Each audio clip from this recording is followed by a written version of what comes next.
This is Software Project Rescue. My name is David Wally. Today I want to look at some of the first steps that you can take, possibly as a non-coder. Before I get into that, I want to say a few words about AI. I'm restarting this channel after a couple of years because of AI. I think it brings some new tools that may become increasingly important, but I also think it might create a lot of new projects that need rescue. As always, these are my opinions formed over 45 years of professional coding experience. My experience with AI is limited, and anything that I might say about it directly today is likely to be obsolete very quickly. But I am going to guess that code will continue to have essentially the same problems as before, and I think there will be as many failed projects as before, perhaps more.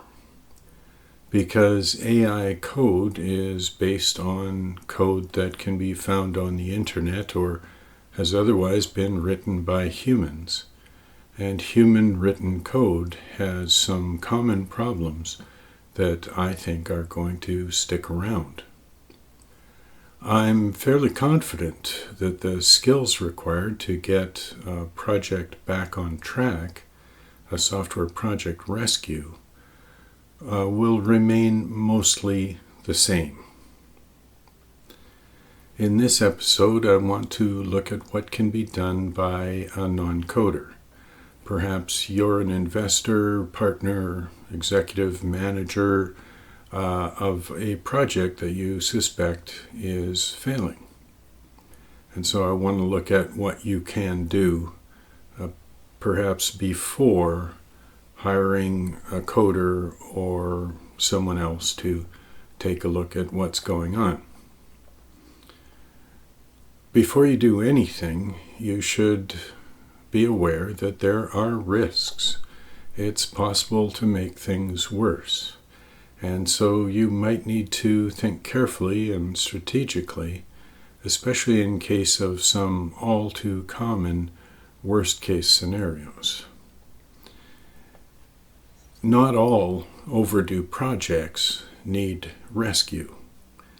Some coders will tell you about the rule of pi, which is that you take any estimate in terms of dollars or time or effort, and you multiply it by 3 and a little bit, and that gets you closer to an accurate estimate. It's a little pessimistic, but sometimes very accurate. So if your project is 1 week project that is taking 3 weeks, that's not out of the ordinary, although it's needing some fixing. If I'm using a driving analogy, it's the difference between getting a driving instructor to help everybody increase their skills so that they can navigate the road better versus getting a tow truck to pull something out of the ditch. You might have something in between, or you might have a fail fast, which sometimes is the best case. The bad news is that your project is doomed, but the good news is that you can stop wasting time, money, and effort on something that just doesn't have value. And the best you can do is recognize that there's no value and move on. We're a ways from making any kind of decision like that, so I want to look at practical first steps. The first being to throw a net and collect and organize all of the code and documentation files that you can. Get them in a central location and a backup location so that everything is secure. It's best if one of those locations is on your property, so it's in your possession. And I'm not giving legal advice, I'm just giving common sense advice that solves a lot of problems if that hasn't been done to date.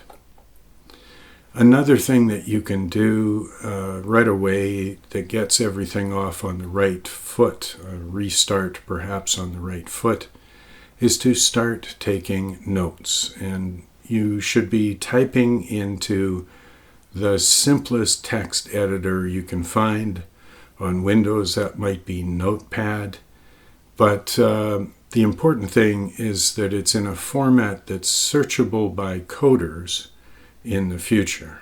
The searchable part is the most important. You can save the file, put README somewhere in the title, and that's a flag to coders that they might want to start there in understanding the project. It's in a simple text format, so no one is switching out of their regular program that coders are going to be using every day. And most coders are editing simple text files all day long. And so by keeping your notes in that same format, you're making it as accessible as possible and as searchable, easily searchable as possible. So to get the project or the restart of the project on the best possible foot, you should start taking notes in a text format, starting with a copyright notice. In the first line or two, you should have a copyright notice in a form that you're going to use throughout the rest of the project. And that does a number of things. First of all, it flags that file as your property in a legal way, but also it tells programmers that this is something that was created as part of the project and might need to be fixed as part of the project. Whereas files that don't belong to you, that have been downloaded from the internet perhaps, they're going to have some other kind of copyright notice or none at all, and that's telling you something about that file and whether it's a good idea to change it or not. Your notes can start with a quick start overview of what you personally know about the project, perhaps the top 3 main ideas. But if you want to type, just keep going and type as much as you can about what you know about the project. And it's for searches, and it's for getting new team members off onto the right foot, along with everybody else having an understanding of the overall project. Then you need to start finding all of the files. In order of importance, the most important is source code, and hopefully it's in one place already in a version control system, otherwise known as a code repository or repo. And it is being managed by some software package. An example is Git, but there's others. And it is keeping track of all of the changes that happen to that project during its lifetime. So it's got names, dates, and it's got what are called commit messages. Every time a programmer makes a change to the main project, they leave a message saying what it is they did. And that's all very useful information. In a less well-run project, there's no version control system, and that's a huge red flag right out of the gate. the project's in big trouble if it's not using some kind of version control system. Other things that you're looking for that are quite important includes documentation. And that might be in the form of text files. It might be graphic files. It might be online in a project management system. You need to get a copy of everything from most online systems, which might be where your repo is, as well as the project management system is. You can download, usually a zip file, and you should be downloading that zip file. It's your property, it's your proof of what's going on over time. Download all of that information, get a copy. It can be very important. You might also be looking for test code, and this looks a lot like source code, so it might be in the same repo. It might be in its own repo. It might be somewhere else, physically located somewhere else. But its job is not to be part of the end product. It's to test the end product and all of the steps along the way to get it to end product status. It's testing as much as it can to guarantee that no mistakes are made in the future that send the project backwards, for example. Less critical, but also valuable if you find them, make a copy of planning documents, meeting minutes, emails, chats, sales documents, archived websites perhaps photos, anything that had to do with the project. You might as well try to get it into one central location. That may or may not be the repo. It should be alongside of the repo because some of the files don't belong there. If your project is data-centric, which is unlikely, but it's useful if it is, then as many of these files as possible will be simple text files, and they'll be in the repo. Non-text files should probably be outside of Git, but perhaps in one big folder on one computer, plus the backup copy. In any case, whatever the file is, it should be in a common open source format, so you're guaranteed that you can open the file anytime in the future. The opposite of that, and far more common, is an app-centric project, and just adds an extra step to what you have to do. You have to make sure that as you collect all these files, you can open all of those files, so that you have the applications, the programs required to open the files to use them. Many of the file extensions you're not going to recognize. A coder might recognize them more readily, so it's not a critical task, but at some point, somebody needs to make sure all of these files can be opened and will be able to open them in the future. Best way to guarantee that is to do as much as you can in a simple text format. Finding all of these files may not be easy. They might be spread across locations, perhaps in your office, perhaps in some people's homes. Maybe some things are online, which is fine as long as they're secure and you have a backup copy. They might be on USB drives, and some might even be on paper. In any case, you're just trying to get it all in one place. Throw the paper in a cardboard box and make sure you know where it all is. It's less valuable because it's not searchable, but it could help. if you can, get a copy of everything, including paper. Some bad cases I've seen, there are forgotten components. For instance, a dev team might not be aware of what the ops team is doing. So the developers are not aware of what operations is actually doing, because operations is maybe running a component on an infrequent basis, and the development team just forgot that that was happening or never knew.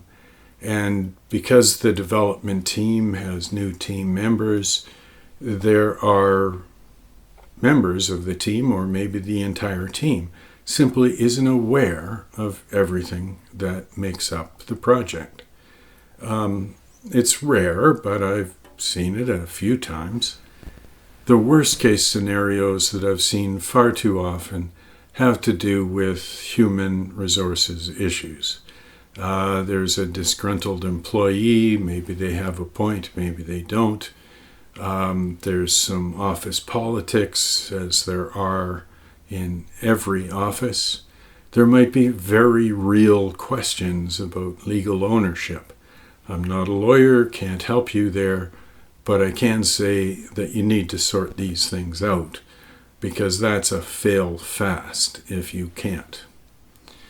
An all too common scenario is that a coder and one or two founders have a startup, and the ownership of the code was never made explicit. It was never written down.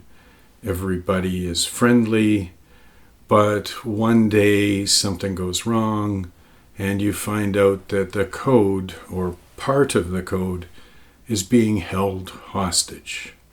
It's off-site, it's in somebody's home on their computer, and they're not giving it up. Now, maybe they have a reason. Maybe they haven't been paid. Who knows what else? But it's a bad situation for everybody involved. The solution, I think, is to just make sure things are written down and talked about out loud and on paper. Make sure everybody is on the same page.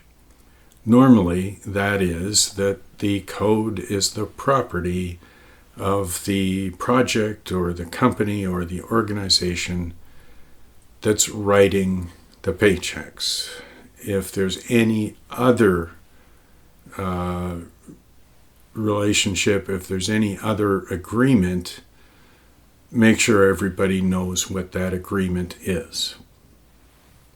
So, as a non-coder, things you can do: throw a net, try to gather as much of these files, get them in one place as possible, make sure there's a backup, make sure one of those copies is in your possession on your property. Start taking notes. Set a good example for any restart of the project. Take electronic notes in simple text formats.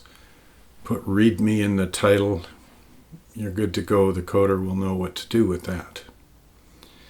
And keep in mind, try not to make it worse. It's possible. You might have to think carefully and strategically, and so start thinking about it now. In the next video, I want to look at the next step, which is to verify that you do indeed have all of the files that you need. You might need the help of a coder. A beginner or junior is fine. They just need to see if they can set up everything to turn these source code files into a working product or not. If you found anything useful in this video, please like and subscribe so I can keep making more. Thank you. Talk to you later.